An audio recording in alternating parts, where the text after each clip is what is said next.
Bonjour à toutes et à tous, je suis ravie de vous retrouver pour un nouveau numéro de Smart Industries. Nous sommes ici à Paris pour cet événement organisé par Be Smart for Change. Aujourd'hui, nous mettons le projecteur sur le secteur stratégique de l'industrie de la défense française qui figure parmi les leaders sur la scène internationale.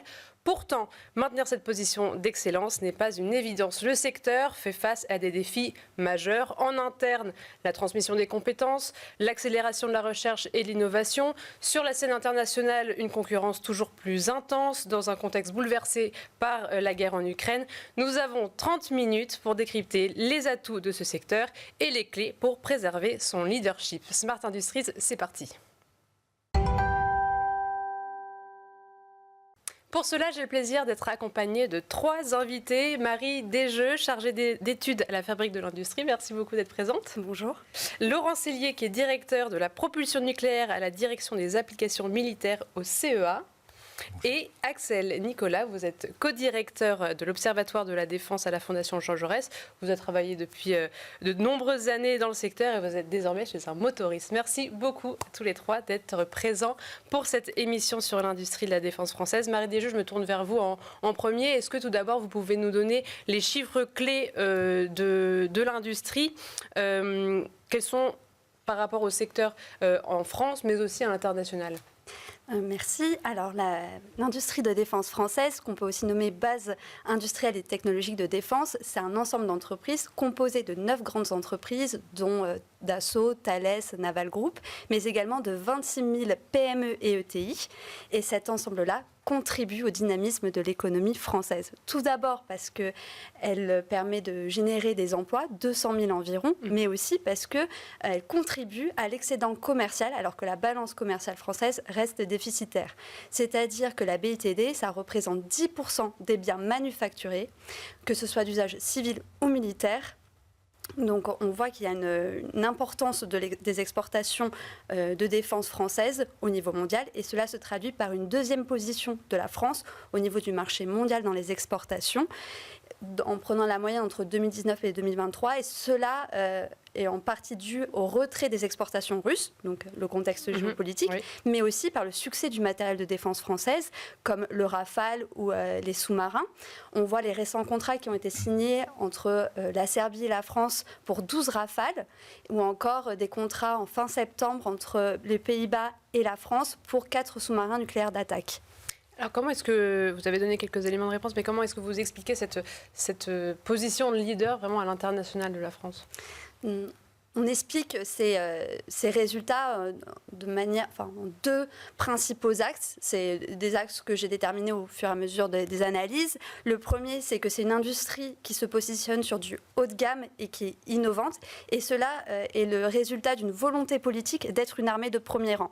Donc cette volonté politique se traduit par une excellence technique qui permet à l'armée française d'être en capacité, quand elle a une cible ou un navire à défendre, de pouvoir l'atteindre, cet objectif, de manière précise et efficace.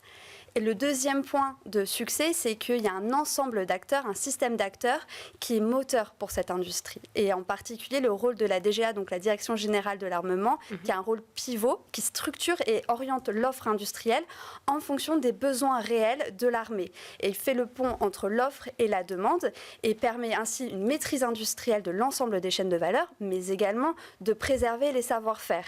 Et donc ça, c'est un ensemble qui permet à une industrie d'être performante.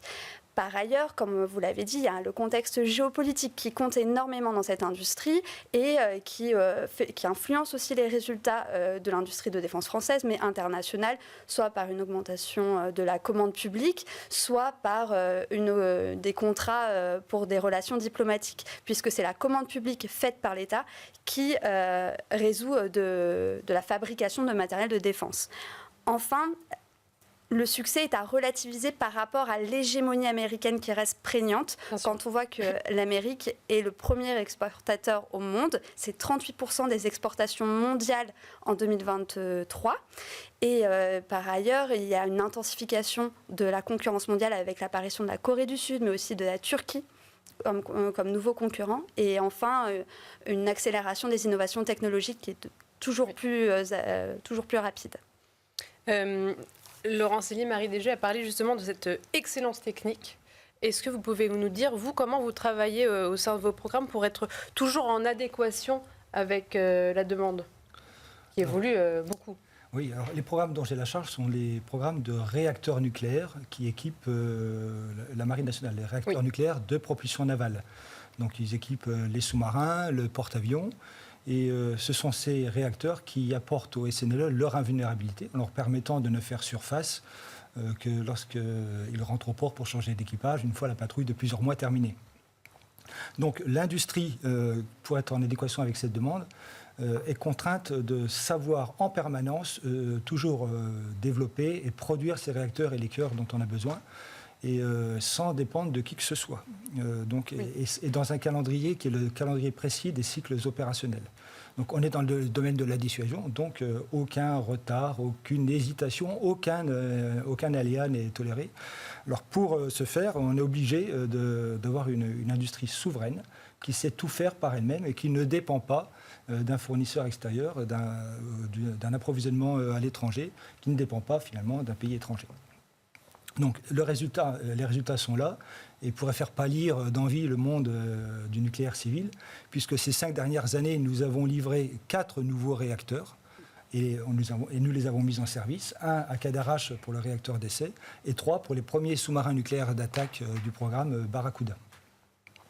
Quand il faut garantir des livraisons suivant un calendrier primordial, c'est ce que je disais, donc il n'y a pas le choix, il faut tout faire soi-même, il faut savoir tout faire soi-même.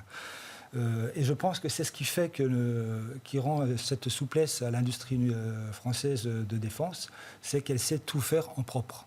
Même si, quand on sort du domaine de la dissuasion, on s'autorise à faire des programmes en coopération ou acquérir un certain nombre de matériels par des importations. Mais on sait tout faire en propre. Par ailleurs, l'un des avantages de l'industrie de défense, c'est qu'elle travaille avec une certaine visibilité. Il existe une loi de programmation militaire qui permet finalement d'avoir dans la durée... On sait où on va. On sait où on va, on sait quelles vont être les commandes demain, on sait qu'il y a un plan de charge qui est prévu sur 5 à 6 ans. Et dans le domaine de la dissuasion du nucléaire, cette période est encore allongée. Donc c'est ça qui fait la force de notre industrie de défense, c'est qu'elle est capable finalement de s'engager dans la durée, elle sait où elle va. Axel, Nicolas, vous qui avez une vision multisecteur, qu'est-ce qui permet justement cette agilité, ce sont ces éléments-là qui se retrouvent dans tous les secteurs justement? Déjà, qu'est-ce qu'on entend par agilité? Je pense qu'on peut définir l'agilité comme, j'ai regardé tout à l'heure la définition, mais comme la souplesse. Moi je pense que c'est l'efficacité à pouvoir répondre aux besoins des forces armées françaises. Pour moi, cette agilité, qui est cette efficacité, ça vient du fait qu'il y a une compréhension entre les besoins des forces armées et ce que peuvent faire les industriels. Tout à l'heure, Marie a parlé d'un pont, de la DGA comme un pont. En réalité, au sein du ministère des Armées, il y a une sorte d'un triangle entre, d'un côté, la DGA qui traduit les besoins qu'émettent les forces armées. Cette traduction va vers les industriels pour qu'ils produisent des équipements qui répondent donc aux besoins des forces. Et cette compréhension, cette agilité, cette efficacité, ça vient des interactions qui sont permanentes, qui sont formelles. Ça vient aussi du fait que parfois les ingénieurs à la DGA et dans les industries viennent des mêmes écoles. Je pense notamment aux ingénieurs de l'armement. Donc il y a un même moule qui permet de bien identifier les besoins. Et je prends 2 exemples. Parfois les industriels sont proactifs pour répondre aux besoins des forces, d'autant plus depuis l'économie de guerre proposée par Emmanuel Macron en juin 2022. Par exemple, une PME, Turgis-et-Gaillard, a proposé sans demande un drone aux forces armées et il s'avère que les forces armées ont émis un intérêt et vont étudier la chose. Ce drone, c'est le drone Aroc et l'entreprise, c'est Turgis-et-Gaillard. Et puis surtout, désormais, le ministère des Armées va plus vite dans l'émission de ses besoins. Et là aussi, les industriels s'adaptent. Je pense à 2 exemples. Un exemple lié à l'entreprise Safran qui, en quelques semaines, a été en capacité de mettre sur des frégates des systèmes d'identification optronique à la suite d'une menace identifiée en mer Rouge. En quelques semaines, c'est très court dans le temps de l'industrie. Et un deuxième exemple, c'est le besoin de répondre sur le sujet des munitions téléopérées, qui sont en fait des drones avec des munitions, et on le voit beaucoup en Ukraine, où là aussi, en moins d'1 an, l'industrie a été en capacité de proposer une réponse. Et c'est un temps très court, moins d'1 an, dans le domaine industriel. Et Marie Desjeux parlait de la commande publique, justement. Est-ce que ça, c'est une force qui permet cette agilité et qui peut peut-être aussi avoir son revers dans le secteur? Effectivement, Marie parlait de la commande publique, et tout à l'heure, Laurent parlait, lui, de la LPM. Moi, je veux juste rappeler un moment important pour l'industrie de défense française, c'est les années 60, au moment où le président de Gaulle a décidé que la France devait avoir la dissuasion nucléaire. Et donc le modèle industriel français s'est beaucoup construit autour de la dissuasion nucléaire et de la capacité à avoir l'arme nucléaire de façon souveraine. Et donc l'arme nucléaire, c'est pas seulement un missile, c'est aussi des sous-marins qui peuvent tirer ce missile, c'est des avions qui peuvent porter ce missile, c'est des avions qui savent ravitailler les avions qui portent le missile. Donc c'est tout un écosystème qui a été développé. Et donc clairement, l'État est présent un peu partout dans l'industrie de défense. D'une part, parce qu'il est parfois actionnaire des entreprises. Il est actionnaire de Naval Group, de KNDS France, de Safran. Il est donc actionnaire. Il finance en partie parfois la recherche et le développement. Il émet la demande et donc les entreprises répondent à la demande. Et puis c'est aussi l'État qui contrôle les exportations. Il n'est pas possible pour un industriel français d'exporter sans une autorisation de l'État. Donc l'État est partout. Et pour répondre à votre question, est-ce que c'est une force ou une faiblesse ? Disons que je pense que c'est une force d'avoir une visibilité et un soutien aussi de l'État parfois sur les sujets export. Parce qu'on l'a dit tout à l'heure, l'industrie de défense est une industrie politique et que quand un État veut acheter quelque chose, il a besoin aussi de la garantie de l'État à qui il achète que ça marche, qu'il y aura un soutien sur le long terme. Donc clairement, l'État est là, l'État est présent et l'État, c'est une force dans le domaine de l'industrie de défense. Et faiblesse C'est une faiblesse, ça peut être une faiblesse dans le sens où parfois ça peut être une limite pour répondre rapidement. Par exemple, ça peut offrir moins d'agilité puisque l'État a un temps plus court pour répondre. Mais on voit quand même que c'est un modèle vers lequel vont et je pense que c'est vraiment une force en ce moment dans un temps incertain. D'accord. Typiquement, l'Allemagne en ce moment a décidé lui aussi d'investir dans son industrie. Laurent Sellier, vous avez parlé justement tout à l'heure de souveraineté. C'est quand même un sujet extrêmement important pour ce secteur. Quels sont vos leviers pour garantir l'autonomie autour de vos programmes dans mon domaine, dans le domaine des réacteurs de propulsion navale, l'autonomie a été construite dans les années 60 avec la mise en service des premiers sous-marins nucléaires lanceurs d'engins et leurs réacteurs nucléaires. Et cette autonomie, depuis, on l'a maintenue. Alors vous allez me dire que c'est peut-être plus facile de maintenir une autonomie que de l'acquérir. Oui, mais c'est un travail de tous les jours pour la préserver. Et c'est vraiment un travail de tous les instants. Parce que certes, nous nous appuyons sur deux industriels majeurs français qui sont Technic Atome et Naval Group, qui eux-mêmes s'appuient sur des sous-traitants directs, tous français. Mais il faut aller veiller sur l'ensemble de la chaîne de sous-traitance pour vérifier qu'il n'y a pas quelque part un trou dans la raquette et qu'au fin fond de la cascade de sous-traitance, il n'y a pas un fournisseur étranger dont nous serions dangereusement dépendants. Alors, cette autonomie industrielle passe également par le maintien des compétences, comme je le disais tout à l'heure, mais également la mise à niveau de ces compétences, parce qu'il faut la mettre au niveau de la sécurité informatique, au niveau de la sûreté nucléaire, et puis au niveau de l'avancée technologique. Il faut que l'industrie soit en permanence capable de traiter tout type d'obsolescence. Et cet approvisionnement national, c'est un défi croissant, un travail de tous les jours. Croissant, je ne sais pas, mais enfin, en tout cas... mais est-ce que c'est de plus en plus difficile de maintenir cet approvisionnement national ? Non, c'est quand même un défi de tous les jours.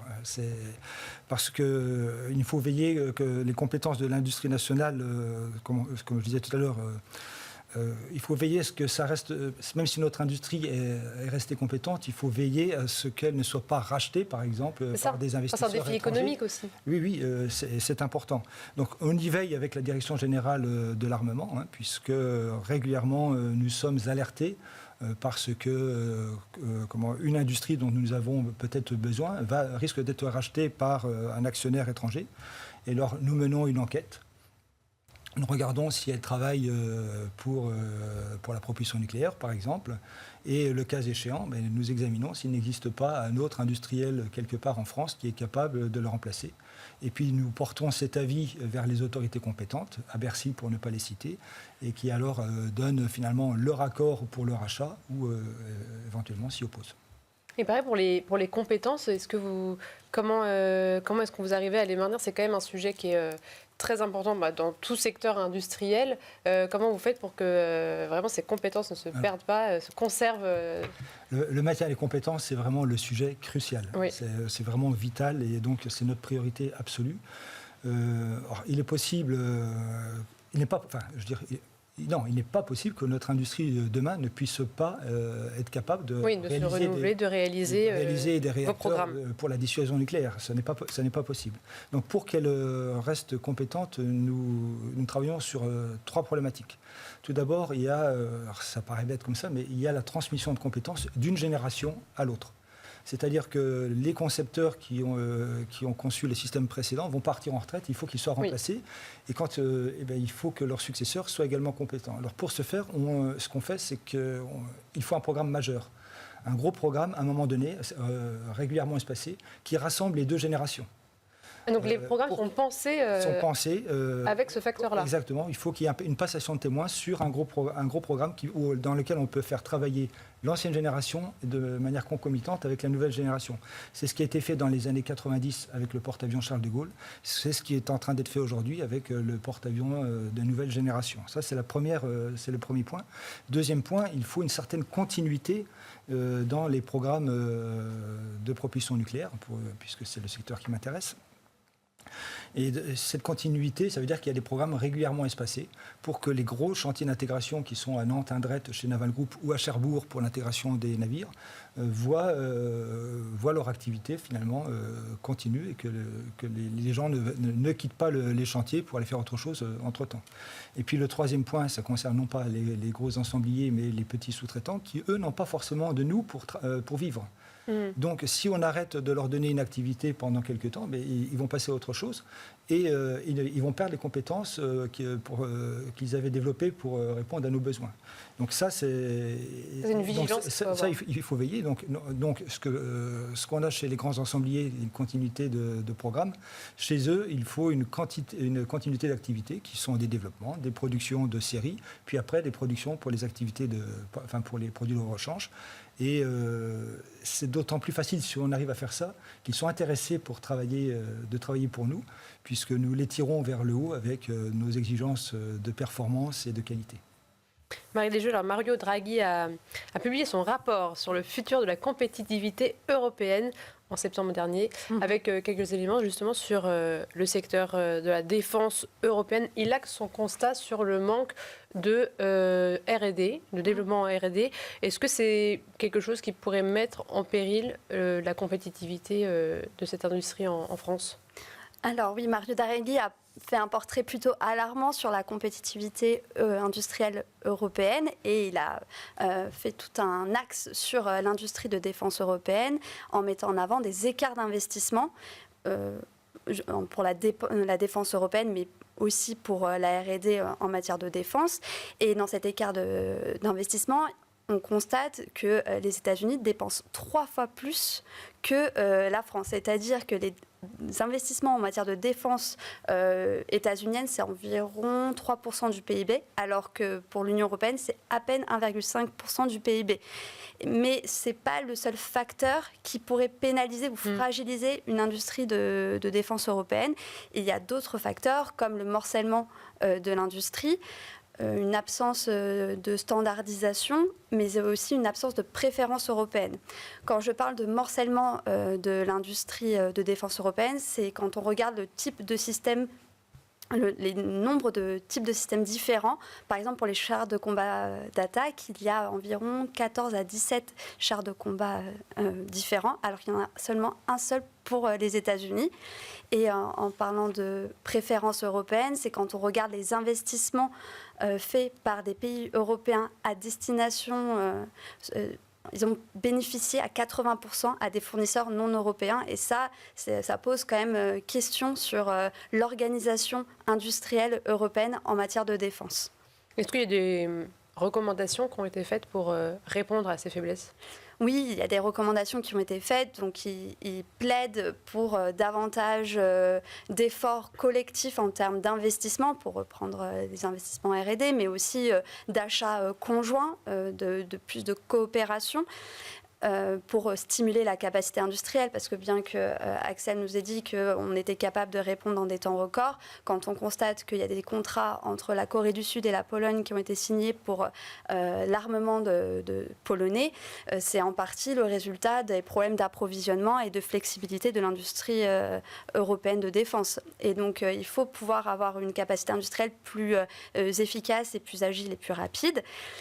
Il a aussi plaidé pour la mise en place d'un commissaire européen de défense, et ça a été entendu par la présidente Ursula von der Leyen, puisqu'elle a nommé un commissaire européen de défense le 17 septembre 2024. Donc il reste encore à voir comment ces recommandations vont être entendues et comment la mise en place d'un commissaire peut favoriser l'émergence ou en tout cas insister sur les efforts conjoints au niveau des pays européens. Laurent Sellier, justement, au sein de vos programmes, comment est-ce que vous faites pour être toujours à la pointe de la R&D, de l'innovation ? Alors, nous avons la chance, avec le CEA, d'avoir un maître d'ouvrage qui, naturellement, est très porté sur la R&D, puisque le CEA, le Commissariat à l'énergie atomique, fait de la R&D en propre, et puis il en fait faire à l'industrie. Le CEA est un établissement public de recherche, donc dans mon domaine, le CEA développe des moyens expérimentaux en propre. Tout à l'heure, je citais le réacteur d'essai à Cadarache, qui est fait pour faire avancer le domaine de la propulsion nucléaire. Il y a également des boucles thermohydrauliques qui sont construites à Saclay, à Cadarache. Et puis, le CEA développe des codes de simulation pour aider, pour optimiser la conception, le développement des chaufferies et des cœurs nucléaires. Et ça, c'est partagé avec l'industrie. Donc, en plus d'aider l'industrie en lui faisant faire des développements exploratoires, en lui finançant des développements exploratoires, nous leur confions les résultats de nos essais, nous leur confions des codes pour que l'industrie puisse avancer. Donc la R&D, oui, c'est un enjeu fondamental pour nous, pour notre industrie. Et puis, j'aurais tendance à dire, avec le CEA, un de ses anciens slogans, c'était « de la recherche à l'industrie ». Donc tout est dit en quelques mots. Voilà, tout est dit. Axel Nicolas, la guerre en Ukraine a bien sûr bouleversé ce secteur. Est-ce que la France est un acteur de premier plan concernant l'approvisionnement du pays ? Oui. Peut-être première chose, c'est qu'il faut distinguer le quantitatif du qualitatif en termes des équipements qui sont donnés. Pour ce qui est du quantitatif, que ce soit en valeur des équipements donnés ou en nombre d'équipements donnés, la France arrive largement derrière les États-Unis, qui sont de loin le premier acteur en termes de dons, mais aussi, par exemple, derrière l'Allemagne. Mais en termes de qualité des matériels qui sont donnés, la France est un acteur majeur, dans le sens où aujourd'hui, on donne des équipements qui permettent aux Ukrainiens de faire la différence sur le front. Quelques exemples, le missile Scalp, qui est fourni par l'entreprise MBDA, par la France, produit par MBDA, que la France fournit à l'Ukraine. Oui. Il y a aussi une bombe A2SM qui est faite par Safran et donc donnée par la France à l'Ukraine. Et bientôt, on va aussi voir arriver en Ukraine les Mirage 2000. Donc la France donne des équipements français que d'autres pays ne produisent pas et qui permettent vraiment aux Ukrainiens de faire la différence et de soutenir les choses sur le long terme. Néanmoins, il y a quelque chose qui a changé, qui est qu'on est passé d'une logique de don, dans le sens où la guerre ayant été déclenchée en 2022, l'invasion russe ayant été déclenchée en 2022, la France a au début donné ce qu'elle avait, donc des dons qui proviennent des forces. Et aujourd'hui, de plus en plus, on se tourne de cette logique de don vers une logique de production. Et donc, on demande à l'industrie de défense française et européenne de se mettre en capacité, d'une part, d'aller plus vite sur le territoire national pour donner aux Ukrainiens, mais aussi avec une logique de partenariat qui est fait entre les entreprises françaises et européennes et les entreprises ukrainiennes pour produire en Ukraine au plus près du front. Donc la France est un acteur de premier plan par la qualité de son soutien, par son savoir-faire. Et aujourd'hui, les Ukrainiens sont clairement reconnaissants du soutien qui est donné par la France. Donc ces bouleversements géopolitiques, ils dynamisent le secteur et ça se ressent sur le territoire national. Oui, dans le sens...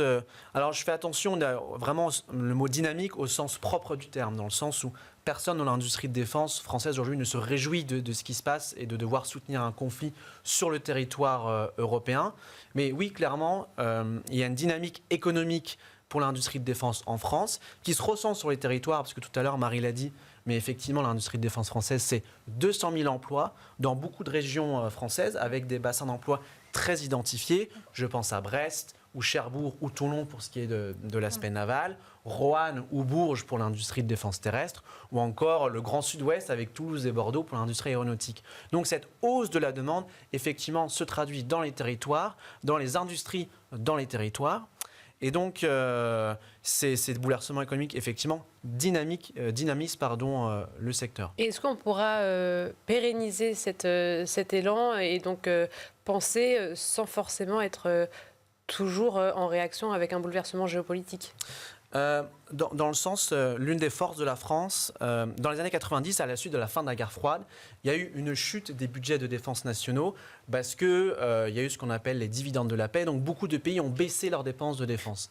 Un élément à noter, c'est que la France a moins baissé que d'autres et a toujours maintenu un niveau de dépenses dans la défense beaucoup plus important que d'autres, ce qui fait que l'industrie de défense a toujours été là. Donc déjà, l'industrie de défense en France, elle, depuis les années 60, et même après la fin de la guerre froide, elle a été là. Donc c'est une industrie pérenne. Et donc aujourd'hui, effectivement, le sujet, c'est comment pérenniser cette dynamique et cette hausse. Tout à l'heure, on a évoqué la loi de programmation militaire. Pour rappel, en France, on a donc une visibilité dans l'industrie de défense, dans la dépense de défense sur 7 ans même, entre 2024 et 2030. Et on sait qu'entre 2024 et 2030, la France va dépenser 413 milliards d'euros dans la défense. Ça offre donc une visibilité. On voit aussi que l'ensemble des États européens haussent leurs dépenses. On a passé cette année les 300 milliards d'euros de budget de défense pour les 27 pays européens. C'est une première, donc c'est une hausse importante. Et dernier élément, on voit que la Commission européenne aujourd'hui développe des programmes de soutien à l'industrie de défense européenne. Il y a tout un tas de sigles entre EDIRPA, ASAP, le FED pour Fonds européen de défense. Mais là, désormais, il y a un gros programme qui s'appelle EDIP pour un programme de soutien à la production de l'industrie de défense européenne qui vise à donc pérenniser aussi au niveau européen les hausses et le soutien à l'industrie de défense. Donc une défense européenne consolidée, ça a un impact très positif sur notre défense nationale française, notre industrie. Oui, bien sûr, dans le sens où, étant donné qu'on a une industrie qui est en capacité de répondre à des besoins, ça se répercute aussi, la demande européenne se répercute sur la production française. Un exemple, par exemple, MBDA est en capacité de fournir de la défense solaire, MBDA qui est donc basé notamment en partie à Bourges. Et donc MBDA fournit des moyens de défense solaire à l'Ukraine d'ailleurs, mais aussi à tout un tas de pays européens pour lui permettre de se défendre face aux attaques venues de l'air. Eh bien, merci beaucoup à tous les trois d'avoir pensé tous ensemble autour de ce secteur de l'industrie de la défense française. Je rappelle, Marie Desjeux, que vous êtes chargée d'études à la Fabrique de l'Industrie, Laurent Cellier, directeur de la propulsion nucléaire à la direction des applications militaires au CEA, et Axel Nicolas, co-directeur et à l'Observatoire de la défense de la Fondation Jean Jaurès. Merci à vous toutes et tous de nous avoir suivis. C'était Smart Industries.